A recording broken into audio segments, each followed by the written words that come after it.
әрбір қазақтың көкірегі бар, әрбір қазақтың намысы бар дегенмен де ол қиын нәрсе. Бірақ енді ақырындап осы біздің қосылып жатқанымыз бастамасы болсын. Және де екіншіден айта кетеді тағы бір нәрсем, мына Асыл бауырымыздың видеоларын өзі мұқият қарап жүремін негізі.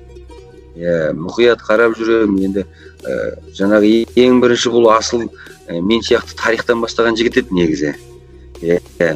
Сонымен жаңағы бұл шежірешілермен кездесіп, ақын жазушылармен кездесіп жүрген, одан кейін аяқ асты қоғамдық белсендіге айналып кетті.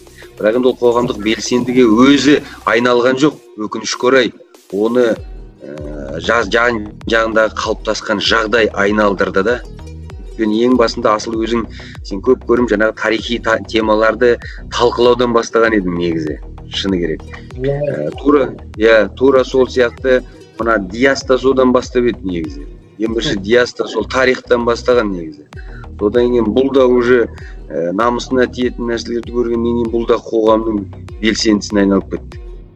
Сондықтан енді орталарында қоғамдық белсенді емеспін, бірақ енді жалпы сол тарихшы болып бастап, тарихшы болып қалған енді мен ғана. Бірақ дегенмен де жасап жатқан тірліктеріміз дұрыс болсын. Біз өйткені ешқандай заң бұзушылық жасап жатқан жоқпыз, ешқандай бүлік анау-мынау нәрсеге шақырып жатқан жоқпыз. Бәрі заң шеңберінде. Сондықтан да жаңағы өздеріңмен осылай кездескеніме қуаныштымын. Ең басты осы кіріспе нәрсе ғой бұл.